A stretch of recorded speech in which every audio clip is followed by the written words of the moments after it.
I just got done quitting 7th Citadel.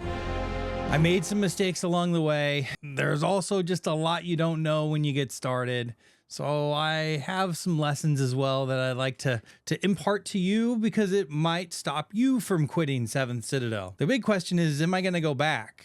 And I'm not sure, to be honest with you. This video is mostly about my journey. This is not a review. It's not even really an impressions because I got a slice of this game and I want to tell you how I felt throughout that journey.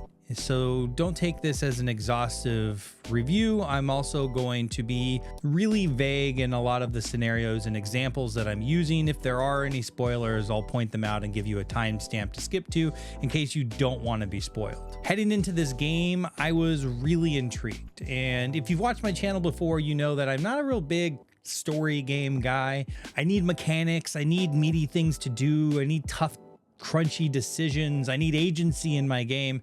However, there was just something about this game, the theme, all of that stuff that was just really got me. In fact, I watched a couple playthroughs and I FOMO bought it. I just went out and got it.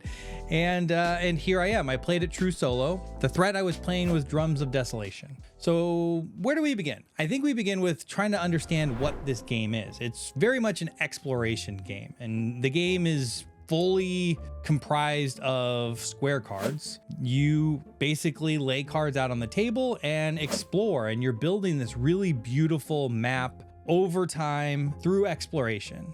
And you're doing it by way of action cards. Action cards are used in two different ways. They come into your hand and provide you benefits and abilities, and they're also part of the skill check system that's at the core of this game. Everything has to do with skill checks, and skill checks, mostly you decide how many cards to actually reveal to pass the particular skill check. There's a series of stars on the side of every one of these cards. You can combine them. You basically have to line them all up, and every star is a success. Every skill check has a number of successes that you need, and you basically draw and take your chances. In some instances, there's this little chain, and that chain denotes that you can only use a certain number of cards to attempt the said skill check. And that little chain really is the purveyor of difficulty, because you'll come across skill checks that are asking for 6 stars with only 2 cards. That's literally impossible. There's no way you could do it without augments. There's many different augmentations in the game, whether it be via an action card that's in your hand that helps you get more successes. And a lot of times they're using these extra symbols that are related to character proficiencies, essentially. And they say if you draw enough of a symbol, you'll get more successes, or you'll also get weapons and armor or items that will also augment those. So basically, you make your way around the map. Every time you reveal a new card, you're also putting exploration cards around it. You have to resolve those exploration cards to actually see the true terrain card. I already mentioned how beautiful these terrain cards are, especially as they kind of form this map or these environments that you're in.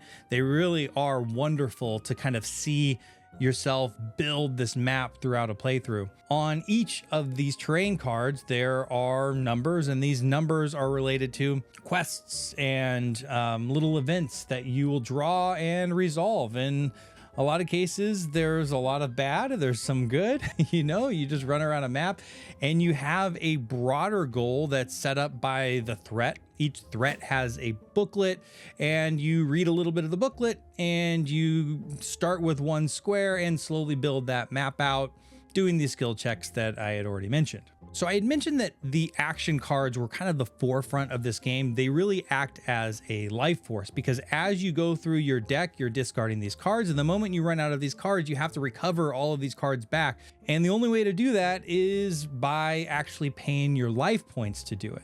And that's where the rub in the game comes, and you're constantly trying to manage this economy of cards versus the amount of life that you have left. And depending on the difficulty, you have to give more life per card, so on and so forth. But really, a lot of the game is managing that deck. Rather than a hand management game, you're really managing your deck. And while you are getting cards in your hand to play in certain situations, largely you're getting things done by drawing cards and comparing stars versus the skill requirement or the success requirement on a given event. Most scenarios start at your citadel, and part of the game is building up that citadel, increase stats within your citadel, and build buildings. They will definitely serve as qualifiers during quests and events throughout your journey. It's hard to tell what you should build and shouldn't build. There is a preparation phase that whenever you're in the citadel, you basically can upgrade your stats or utilize these benefits on the buildings that you've built. So why are you exploring this world?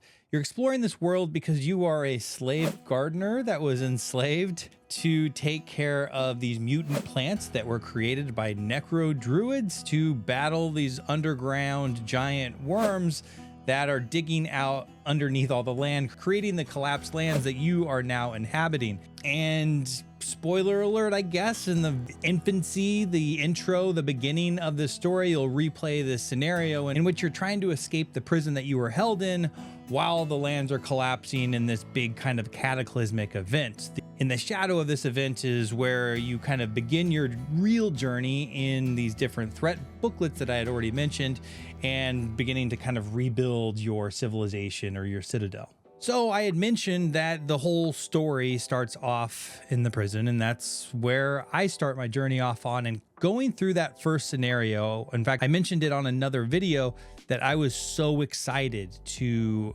explore this world. You're met in the very beginning with not a lasting decision, but an example of how important decisions are and how they can affect you through an entire scenario. And when you're making these decisions, especially early on, you don't really understand what can possibly happen and how you can possibly be hampered. So sometimes, and in my case, you go in naively into a situation thinking that I'm going to do the right thing, and lo and behold, you're punished for it throughout. Now, a lot of times when you kind of take on a burden, you are rewarded. And in this particular instance, in the intro scenario, if I would have played properly, I might have felt rewarded, or if I would have known about kind of the ins and outs of exploration, I wouldn't have missed out. But it led me to missing out on some things that felt important. At least you don't really know what you're missing out on in this game. That's kind of the tricky part in assessing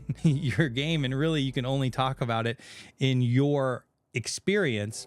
But I did know, because I watched the same scenario later, because I wanted to make sure I'm playing this right, that I missed some big things that would have helped me along the way. So I wish I would have known that and understood the idea of exploration and how it can possibly benefit you, and also the levity of decision in this game. You can't really take any decision lightly in this game. In fact, that is lesson one that I want to impart on you, is every decision you make matters. This is not a fair and just world. It's a world of consequence. And like I said, from that very beginning intro, you are faced with a decision that has consequences. It might not necessarily have lasting consequences per se as you get further on down the line. It's not a big story beat decision, but it has consequences on the rest of your journey in that scenario. And that's a lesson I learned very early on that I wish I would have listened to a little bit more, but we're going to get to that. I get through the intro and you're met with a decision on which threat you're going to play.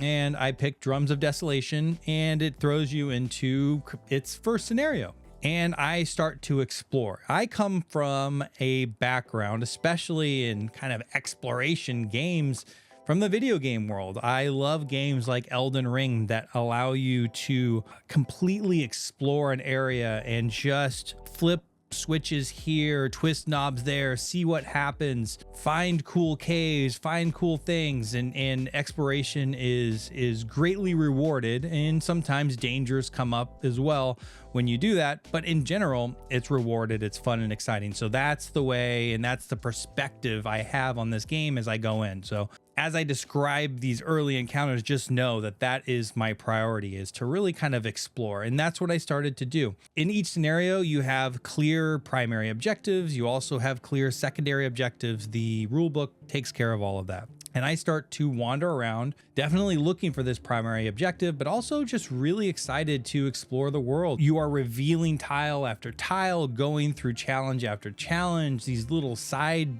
quests or events pop up. You can interact with them if you want. And in the beginning, I'm interacting with absolutely everything because it's fun. It's interesting. There's little teeny stories here and there, little tidbits about the world that are really making the world come to life. So I'm really excited. I wander and I find an event that gives me a shortcut to a totally different area. And I'm going to go ahead and definitely take that. And this area is so fun to explore. It's just wonderful. It feels really, really cool to kind of walk around and explore this world. So in this initial play, I am basically not giving credence to the number one golden rule, which is if you're playing a specific scenario and it asks you to pull a card and there's multiple versions of the card, look at your scenario symbol. This is lesson 2 for you. If you're playing a scenario, look at the symbol and make sure you're drawing the right cards. In this instance, I did not. And if you don't get the trigger on the scenario to let you know that you are in the right direction or doing the right thing or trigger the dialogue or whatever it might be. So it led me to completely wandering around this world and dying. I died. That's just the way it goes sometimes. And I started to wander around the world and you lose cards really quickly like that. You're going and dealing with a lot of skill challenges. Every time you move, you're also having to pay a card to move, essentially, unless there's other status effects that are affecting you that make you pay even more.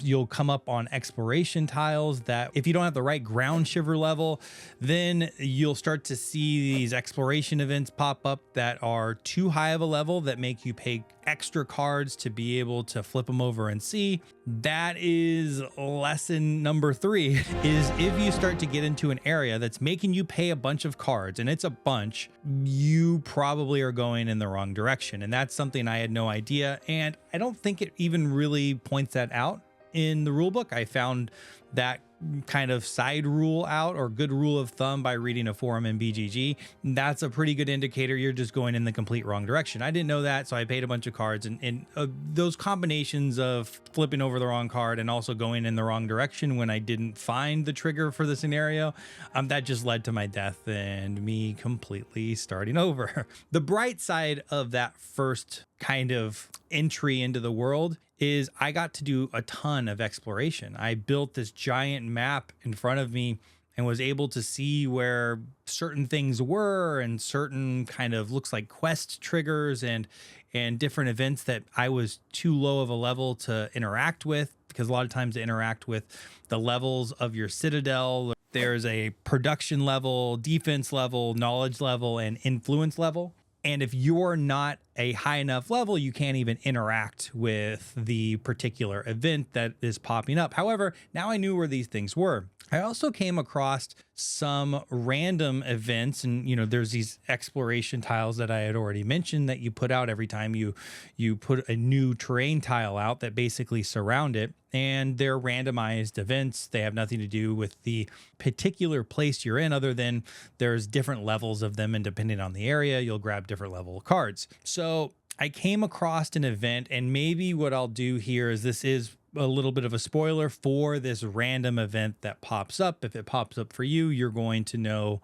what the outcome is. And if you don't want to know, check out the timestamp here, skip towards that, and you won't be spoiled. But I think it's an important event to demonstrate some principles in this world. So I come across an event that I have an opportunity to basically engage in a duel with another guy. I do, and I don't remember the particulars, but I basically win. And one of the results on that is I have an opportunity to kick this person while they're down on the ground or just walk away. It is the second moral decision that I've had in this instance. I should have known the first morally right decision I had didn't work in my favor. And in this instance, I didn't kick him. So I'm thinking that that is the honorable thing to do, and it's not necessarily going to hurt me, but the crowd jeers. They think that is dishonorable. He looks back kind of in disdain, and I'm punished for it. So I negate any reward at that point. And also, I had just spent a bunch of cards in this encounter to win, essentially. So it's kind of this double whammy that all of a sudden I felt totally gut punched. I had engaged in the battle and I had won, and you're spending your life force. Remember, that's these cards that you can only get back by spending your life. And it taught me a valuable lesson. This world is not moral, and there's no such thing as obvious decisions in this world. It's not to say that it's an immoral world, meaning every person you see on the ground you need to kick to win. It's not, because I was faced with another moral decision shortly after that, and I chose the immoral path, and I was absolutely punished for it. So then I'm just left reeling, like, what the hell am I supposed to do in this game? How do I make heads or tails of these decisions? There's no real indication as to what the outcome's going to be. It's really just an outcome. It's not there was no way to determine what the ideal outcome would be. And in my case, I'm defining ideal as a benefit to me to help me on my journey, not something that's going to hamper me further on my journey. And a lot of these decisions amounted to a coin flip or a dice roll with very little in the ways of mitigation post. In fact, a lot of times you get inflicted with status effects that are typically, in a lot of cases, hard or expensive to shed, and they will hurt you going around the map quite a bit. So we'll compartmentalize that. In general, I felt like that exploration was really fun, and I was interested to learn more about the world, and I was getting more tidbits, and I was collecting gear and items and these other things that, it felt like were there to help me on my journey. So I start again, and I have a new beginning. I now kind of understand that decisions are heavy. I understand more about the card economy and moving around the world. I understand about the ground shiver level, and if I'm having to pay cards to expose these exploration cards, I'm probably going in the wrong direction. All very important things to make a playthrough of better quality moving forward. So I still feel good about this. I feel great about my time in this world, and I'm excited to kind of get back in and go through it. As I'm going to exactly where I know to go, because I've already cheated to remember and watched a playthrough, and now I know that I need to draw the right card. I met with exploration event after exploration event that is just grinding my cards away. It's constantly making me battle or do some form of a skill check. It just feels like bad luck, and it very well could be. But in my estimation, 90% of these events are what I would call bad or will cost you your cards, or once again, your life force.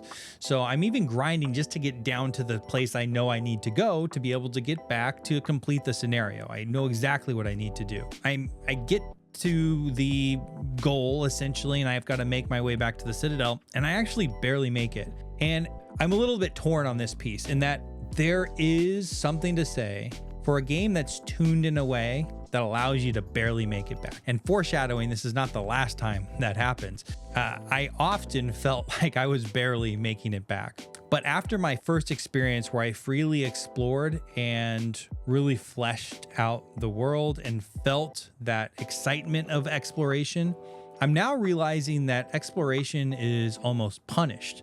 The thing in which I really like to do cost me my life force. No matter what, your life is going down as you're engaging with these different events that are on the cards and exploring things and poking things and flipping rocks over and engaging with this world. It all costs your life in the end. And that's where I started to feel a little bit less excited about exploring this world and started to get a feeling that I might be on an adventure on rails. Meaning it's less of an open world and more of a world that's trying to keep you on a really specific path. Because in my little engagement, admittedly, with the story, the main big story beats of the game are pretty linear. There's not a bunch of branching paths that you can go on as far as I could tell. Once again, you don't know what you don't know in games like this.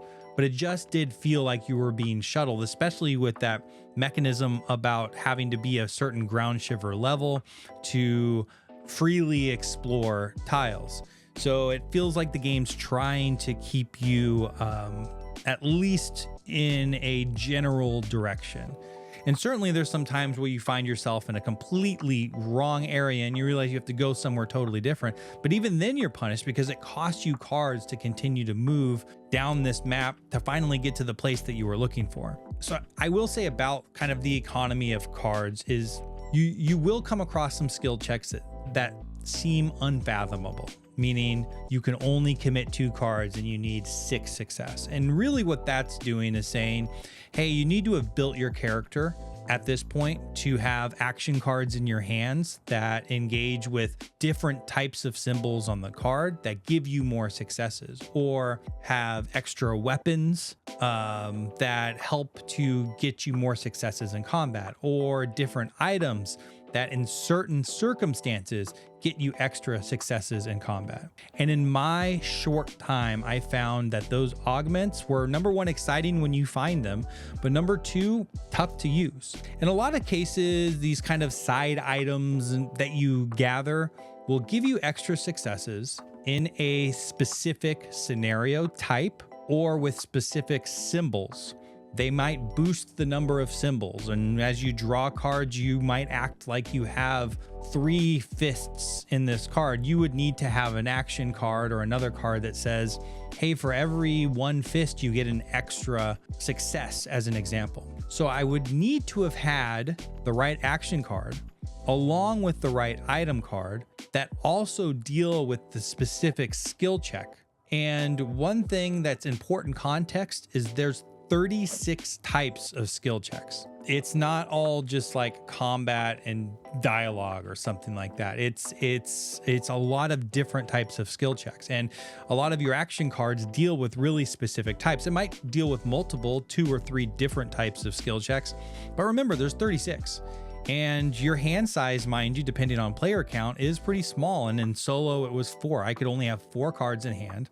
I also had all of these really specific items sitting there that didn't always feel like I could use. The one exception is weapons, and generally weapons felt like they were pretty universally used, but combat's not always what you're trying to do. You are trying to pass all different types of skill checks. So that's another kind of bad feeling for me. I love the idea of loot, leveling up, getting better cards, all of that stuff that does exist in this game, but it felt too restrictive. I certainly wasn't feeling more powerful. This is in complete contrast to another game that I just reviewed in Sleeping Gods, where you feel overpowered, which actually was fun. Here, I think the game wants you to feel like you are in this desperate world fighting against this insurmountable threat and barely making it. And I think it does a good job of that. That's for sure. In a lot of instances in which I would need all of those things to help boost me, I didn't feel like I had agency or power to do so. It was rare where I happened to have the right combination of things to get me past those big skill checks. And in result, either I'm drawing a ton of cards and depleting my life, or not engaging with it at all and just taking the L, essentially. I think one of the things in this game is you kind of got to pick and choose your battles. You can't go after success with everything. And in most instances, there's a minimum draw amount. Sometimes you just draw the minimum and move on and just take the consequence. And for me, that consequence was tough because it made the game slower. And what I'm talking about are these status effects that make you either have to draw more cards when you move, or status effects that every time you recover your hand, you lose cards, or status effects that make you lose health. All of which, if you're inflicted again with the same status effect, you are hurt even more. So it's not just failing the skill check, it's also setting yourself up to have a tougher time in this world. It just feels like you're being piled on over and over and over again. I will admit and say that this might be virtue of me just playing bad, but I really gave this a hard look and really tried my best to find out what playing good feels like. And it felt like more often than not, the game was happening to me instead of me manipulating knobs and levers to make things go my way, if that makes sense. I want to give a quick note on this world. I'd given you the general overview of this story, and it's odd. It's very weird, and I love that about it. I think this creates such an interesting story or setup that makes you want to explore it and have it kind of flesh itself out over time. It really made me, especially in that early game before I knew better, want to explore it and go as deep as I can and try to figure out what's going on in this world. It does feel dark and desperate and odd and weird and interesting, and there's hidden stuff around every corner. You're looking for hidden numbers on cards that are connecting to other cards that you can then reveal. You are coming up with side quests in which you're looking for different items on cards that are small that you're able to check off and complete quests against. So each time you're exploring the world and turning over another terrain tile, you're also exploring each terrain tile. In fact, it gives you a magnifying glass to help you do that. I think that is so cool. There is so much to explore and so much wonder in this world that it's just fun. So all of this came to a head as I was on yet another journey. It was very interesting, and it kind of teleports you out into the middle of the world and asks you to come back. And it gives you a burden in which that's enacted essentially every single tile, and you're essentially having to go 20 tiles or so, just a total estimate. It does an incredible job at making you feel like you are grinding to get back home. It randomizes and has you roll a die to see if it's going to institute the punishment on each and every movement. And I don't know, I was rolling bad. I don't know what it was, but it just was beating me down once again. And I barely made it back. Some out there may actually really love that. And like I had mentioned before, it's really interesting how you could get beat down and barely make it back. There might be something going on in the math there in which that's the way they want you to feel. They want you to feel like you're just barely making it by the skin of your teeth back to that citadel and succeeding.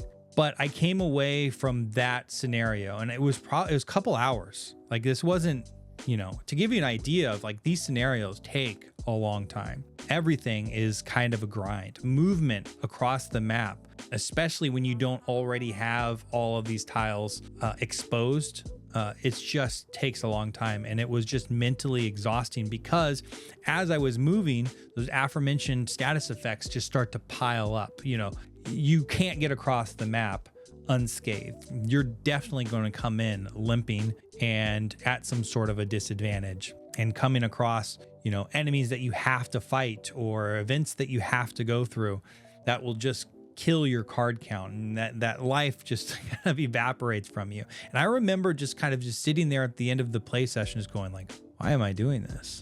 I just wasn't having fun. I wanted so much, and this is probably 12 or 13 hours in, mind you. I wanted so much to live in this world, explore it, manipulate it, fight through it, succeed in it, and it just wasn't feeling like I was doing that. And I kept suffering consequences that were putting back my camps and all of the things that I was building. It just didn't feel like I was making progress at all. And I think for me, that's a really important thing to have. It's fine for a game to be hard and incredibly punishing. It's clear that the designer wants this to be really, really difficult. I just didn't feel smart ever.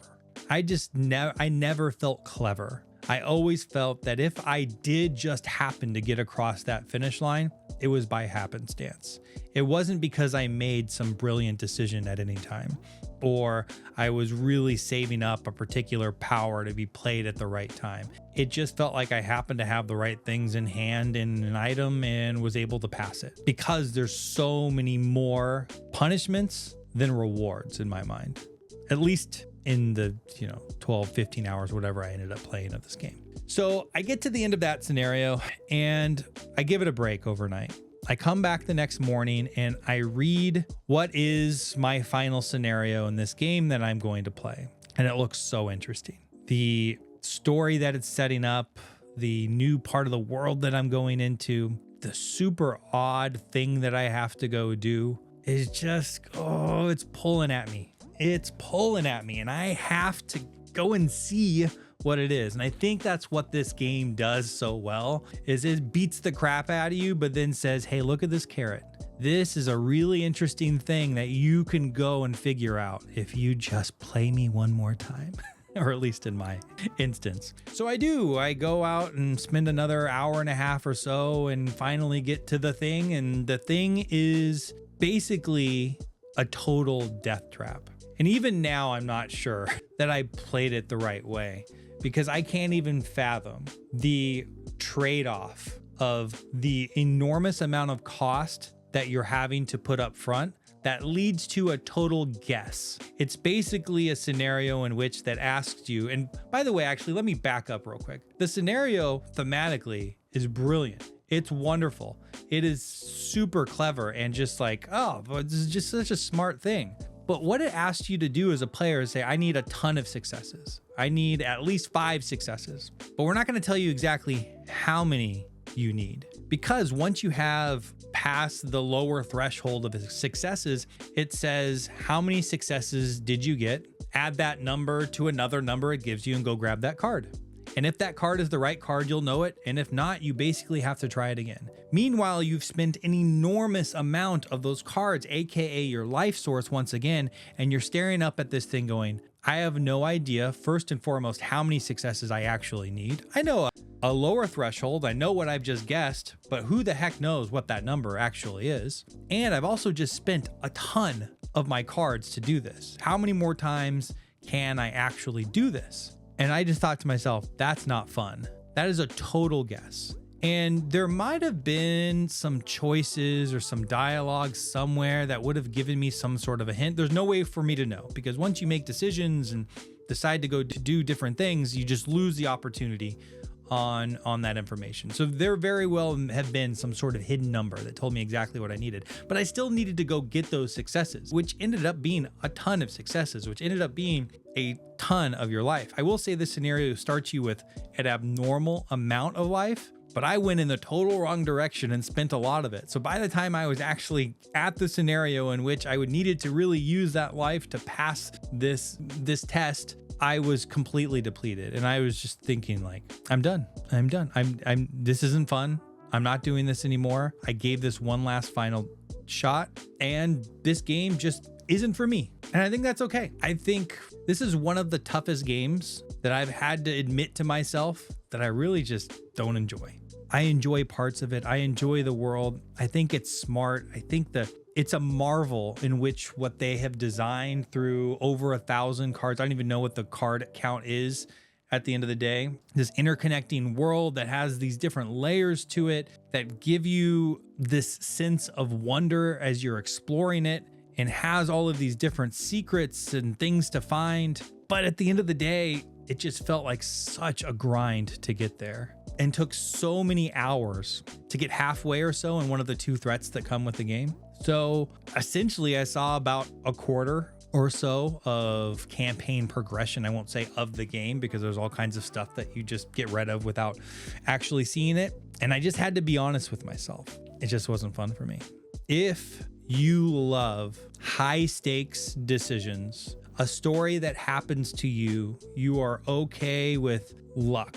You love dice rolling. Not that there's dice rolling in this game, but that's quintessential luck. It feels more of like even a coin flip, a 50-50 decision in a lot of cases, but you're okay with that. And I won't say there's no strategic play, because there are tools for you to manipulate, and maybe I wasn't really good at them, but it didn't feel as if I had the agency that I would need to really feel successful in this world. If you are a masochist and you love the pain and you are okay with this thing ending at any time and starting over, and you love this weird, quirky world that you want to walk through, this might be the game for you. I'm not saying this is a bad game. I'm just saying I'm too discouraged to move forward at this point. I might come back at some point someday. I might figure out a rule that I was totally biffing, that making it so much harder on myself. Even if I did find out right now, I wouldn't have the heart to put this back on the table. Living in this world was traumatizing, for sure. Maybe you're gonna love that. And if so, hey, check it out. I might have a copy for sale. I don't know. And I really appreciate you being here. If you made it this far, thank you very much. Maybe consider subscribing. And with that said, I'm out of here. Have a great day.